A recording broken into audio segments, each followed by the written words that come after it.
considering the fact that asteroids collide with our planet every 50 to 60 million years, and the fact that the last major asteroid impact was 66 million years ago. The Earth is overdue for another cataclysmic event. When large objects impact terrestrial planets such as Earth, there can be significant physical and biospheric consequences, though atmospheres mitigate many surface impacts through atmospheric entry, and that's why we observe so many impact craters on the lunar surface, because the moon has no atmosphere. But even our atmospheric protective shield is no match against the size of killer asteroids. When an asteroid of only a few kilometers in diameter collides with Earth, it releases the energy of several million nuclear weapons detonating simultaneously. It is generally accepted that dinosaurs became extinct around 66 million years ago after a 10-kilometer wide asteroid hit the area, which is now the Gulf of Mexico. A widely accepted theory is that worldwide climate disruption from the event was the cause of the Cretaceous Paleogene extinction event, a mass extinction in which 75% of plant and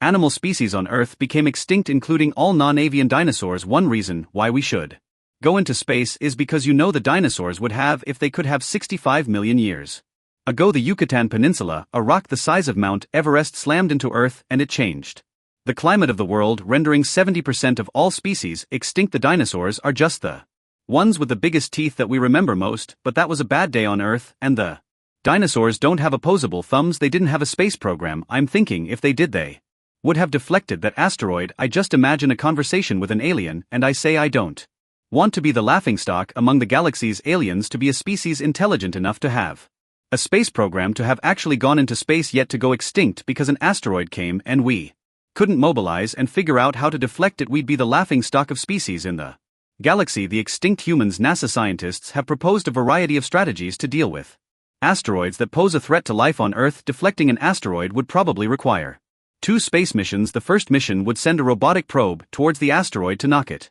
off course. The second mission would be a follow-up to launch a gravity tractor spacecraft to fly alongside the asteroid to nudge it further away by using gravitational tug. However, such a strategy would probably only work on asteroids up to 400 meters wide. Larger space rocks would require several impacts from probes or attempts to destroy the asteroid with a nuclear bomb. Unfortunately, the latest simulation exercise shows that even a nuclear bomb wouldn't stop a giant asteroid headed for Earth. In a simulated exercise, us and European scientists were told they had 6 months to come up with a life-saving plan to stop a massive rock smashing into Earth that had been spotted 35 million miles away. The simulation taught the group a difficult lesson. If an Earthbound asteroid were spotted with that little warning, there's nothing anyone could do to keep it from hitting the planet. The experts determined that no existing technologies could stop the asteroid from striking. Given the scenario's 6-month window, there isn't a spacecraft capable of destroying an asteroid or pushing it off its path that could get off the ground and fly to the rock in that amount of time. It turns out we'd need 5 to 10 years, and that's why it's utmost important to have an advanced space program. Not only would it ensure the survival of our species from killer asteroids, but it would be extremely lucrative. So the farthest we've been is to the moon. It's nothing compared to the planets and the rest of the stars. So the space is a frontier, but there's some practical reasons I think I want to go, because it's cool and you discover stuff, but there are some practical reasons that I think should not be overlooked. Yes, you want to be looking up if the asteroid is going to come and take us out, so that you would deflect it. And if you live in an innovation nation where people are scientifically literate, whether or not you are a scientist, you want to be around people who will, upon learning this isn't there's an asteroid headed our way, what's your first reaction? All whatever you need to run you could run, or you can say how can I deflect that? You want people around you who are thinking that way, and so space can render us extinct, because the universe is one of the greatest killers of life, but also the innovations necessary to perform all of this. I think they can affect the culture in a way that turns everybody into people who think about tomorrow. The day you stop thinking about tomorrow, you stop innovating. Why else would you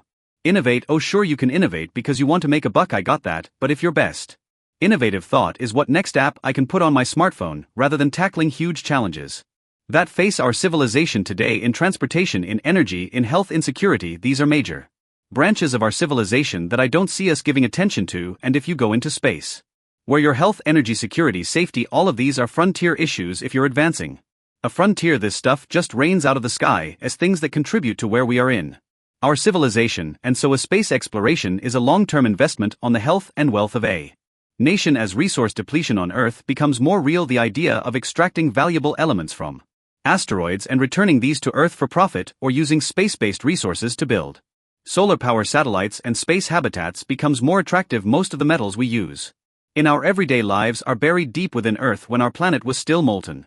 Almost all of the heavy metals sank to the core, which is pretty hard to get to.